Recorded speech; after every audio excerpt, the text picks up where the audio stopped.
전성기 시절 마르코 반 바스텐, 마르초 반 바스텐은 축구에서 우아함 그 자체였다.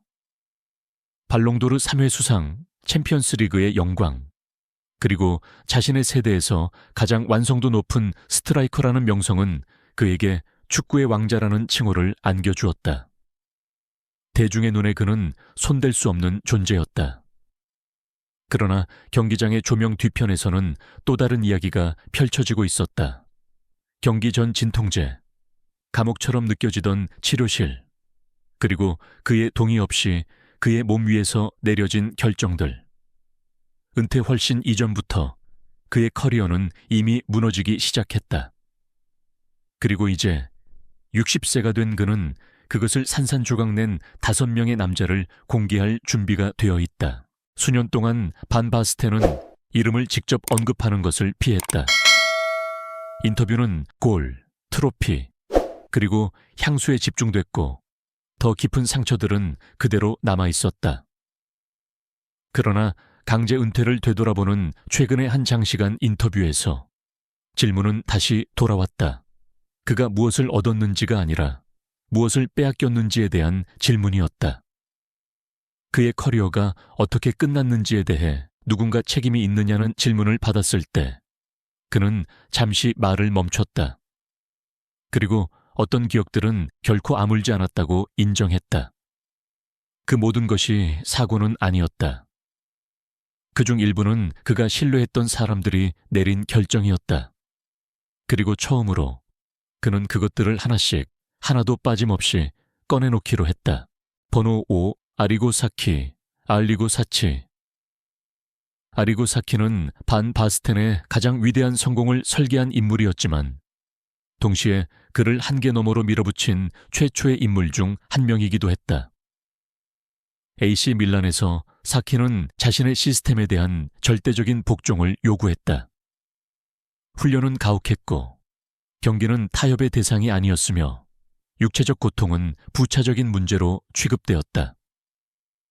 반 바스텐은 훗날 이미 발목이 부어있는 상태에서도 뛰어야 했던 순간들을 떠올리며 그때의 메시지는 분명했다고 회상했다. 팀이 최우선이었다. 사적인 자리에서 사키는 타협이 없었다. 한 차례 긴장된 회의에서 반 바스텐이 자신의 몸 상태에 대한 우려를 제기하자 감독은 그를 단호하게 잘랐다고 전해진다. 그라운드에 서 있다면 넌 준비된 거다. 준비가 안 됐다면 다른 누군가가 네 자리를 차지할 것이다. 그것은 잔혹함이 아니라 이념이었다. 규율이 육체마저 극복할 수 있다는 믿음이었다.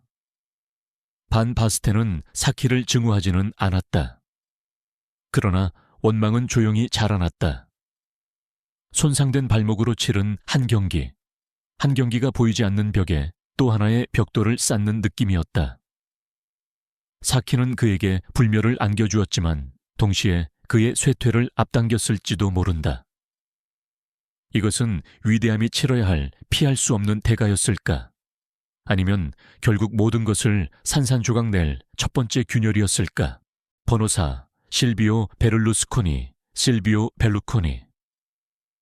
AC 밀란의 회장으로서 실비오 베를루스코니는 한계 없는 야망을 상징했다. 승리는 목표가 아니었다. 그것은 의무였다. 그런 환경에서 마르코 반 바스텐은 단순한 스트라이커가 아니었다. 그는 자산이었고 지배의 상징이었으며 화려함을 보장하는 존재였다. 네덜란드 출신의 그가 반복되는 발목 통증에 시달리기 시작했을 때 압박은 줄어들지 않았다. 오히려 더 커졌다. 비공개 자리에서 반 바스텐의 출전 여부에 대한 결정은 종종 의학적 판단이라기보다 전략적인 판단이었다. 밀란은 그를 그라운드 위에 필요로 했다. 타이틀을 위해서, 이미지를 위해서, 그리고 베를루스코니가 세상에 약속했던 그 약속을 위해서였다. 구단과 가까운 사람들에 따르면 신중함이 약함으로 치부되던 순간들이 있었다. 챔피언은 쉬지 않는다는 말은 암묵적인 규칙이 되었다. 반 바스텐은 훗날 자신이 충성심과 생존 사이에 갇혀 있었다고 암시했다. 출전을 거부하는 것은 완벽을 요구하던 회장을 실망시키는 일이었다. 출전하는 것은 이미 경고 신호를 보내고 있던 자신의 몸에 도박을 거는 일이었다. 베를루스코니는 목소리를 높인 적도 위협한 적도 없었다. 그러나 그의 기대는 절대적이었다. 그리고 그 조용한 압박 속에서 반 바스텐은 자신의 자율성이 서서히 사라지는 것을 느꼈다. 리더십은 최고의 재능을 보호해야 했던 것일까? 아니면 아무것도 남지 않을 때까지 이용해야 했던 것일까? 버노스키엠, 르네 마르티, 레네 마르티. 1990년대 초반에 이르러 마르코 반 바스텐의 발목은 더 이상 축구의 문제가 아니었다. 그것은 의학적 응급 상황이었다. 수년간의 염증, 주사치료, 그리고 서두른 회복은 그의 매걸음을 고통으로 바꿔놓았다. 수술이 불가피해졌을 때 희망은 단 한 사람에게로 향했다. 다른 이들이 실패했을 때 커리어를 구해온 것으로 신뢰받던 스위스의 정형외과 의사 르네 마르티였다. 그 수술은 결정적인 해결책이 될 예정이었다. 그러나 대신 되돌릴 수 없는 전환점이 되었다. 이후 합병증이 뒤따랐다. 흉터 조직은 굳어졌고 움직임은 완전히 돌아오지 않았다. 반 바스텐은 훗날 거의 즉시 무언가가 잘못되었다는 느낌을 받았다고 인정했다. 마치 그 관절이 더 이상 자신의 것이 아닌 것처럼 말이다. 알고 있었다. 그는 한번 조용히 말했다. 그 수술 이후로 나는 다시는 예전과 같지 않았다. 하얀 가운을 입은 악당도 악의적인 의도도 없었다. 그러나 신뢰는 결국 깨졌다. 수술을 결정한 선택, 사용된 기법, 그 시점. 이 모든 것이 다시는 열 수 없는 문들을 닫아버렸다. 재활은 고립으로 바뀌었고 낙관은 서서히 체념으로 사라졌다. 마르틴은 손상된 발목을 고치려 했지만 결과는 종결이었다. 이것은 피할 수 없는 의학적 위험이었을까? 아니면 축구 역사상 가장 우아했던 움직임이 영원히 봉인된 순간이었을까? 번호 2, 리니스 미헬스, 리누트 미첼스. 네덜란드에서 리니스 미헬스는 단순한 감독 그 이상이었다. 그는 하나의 제도였다. 토털 풋볼의 아버지이자 특히 자신의 철학 속에서 성장한 선수들로부터 거의 의심받지 않았던 권위의 상징이었다. 반 바스텐에게 미헬스 감독 아래에서 국가대표 유니폼을 입는 것은 영광이었지만 결국 그는 그것을 짐으로 느끼게 되었다. 국제대회와 예선 경기 기간 동안 반 바스텐은 종종 이미 발목이 염증으로 부어있는 상태로 합류했다. 소속팀의 의료진은 휴식을 권했다.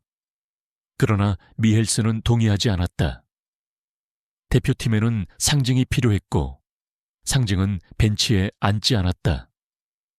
한 차례 긴장된 대화에서 그의 몸 상태에 대한 우려가 제기되었을 때 메시지는 단호했다. 걸을 수 있으면 뛸 수 있다.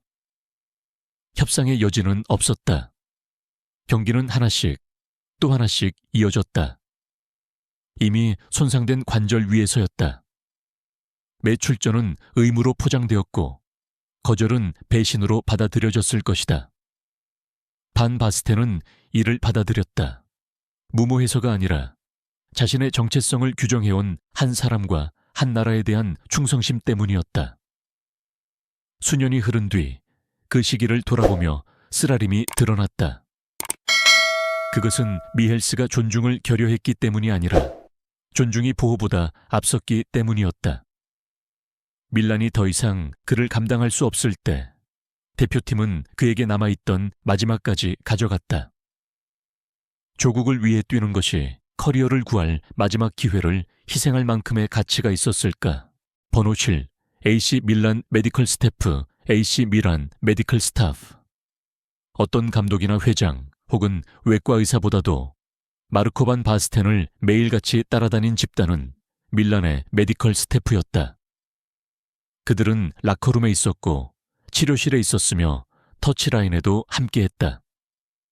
그들은 누구보다도 그의 발목을 잘 알고 있었다. 그리고 그 지식에는 책임이 따랐다.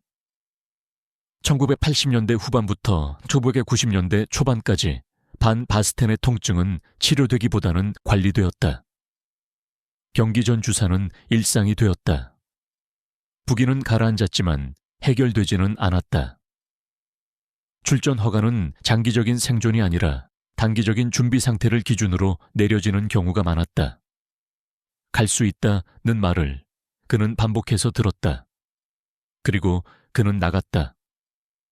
가장 아팠던 것은 치료 자체가 아니라 침묵이었다.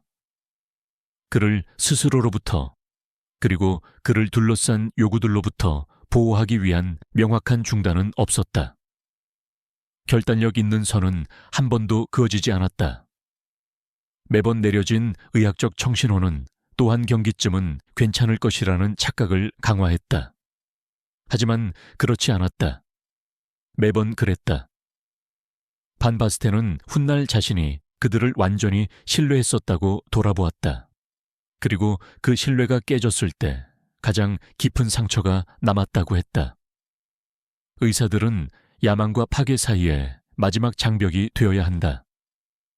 그 장벽이 무너질 때 선수는 더 이상 방어 수단이 없다. 이것은 과실이었을까? 윗선의 압박이었을까? 아니면 그 시대 의학의 한계였을까? 어떤 답이든 이 지점에서 피해는 되돌릴 수 없게 되었다. 60세가 된 마르코 반 바스텐은 분노로 말하지 않는다. 그는 명확함으로 말한다. 그가 언급한 5명의 남자는 단순한 이야기 속의 악당이 아니라 보존보다 위대함을 더 중시했던 하나의 시스템을 상징한다. 감독들은 복종을 요구했고, 지도자들은 결과를 요구했으며, 의사들은 불가피한 결말을 미루는 해결책을 제시했다. 그리고 그는 그 모든 것을 받아들였다. 더 이상 받아들일 것이 남아있지 않을 때까지. 그의 커리어는 단 한순간에 끝나지 않았다. 그것은 일련의 결정들 속에서 끝났다. 각각은 그 자체로는 작았지만 함께 모였을 때는 파괴적이었다. 만약 한 이름이 달랐다면, 한 선택이 미뤄졌다면, 하나의 경고라도 진지하게 받아들여졌다면 축구의 역사는 달라졌을까? 그리고 또 얼마나 많은 전설들이 지금도 같은 대가를 침묵 속에서 치르고 있을까?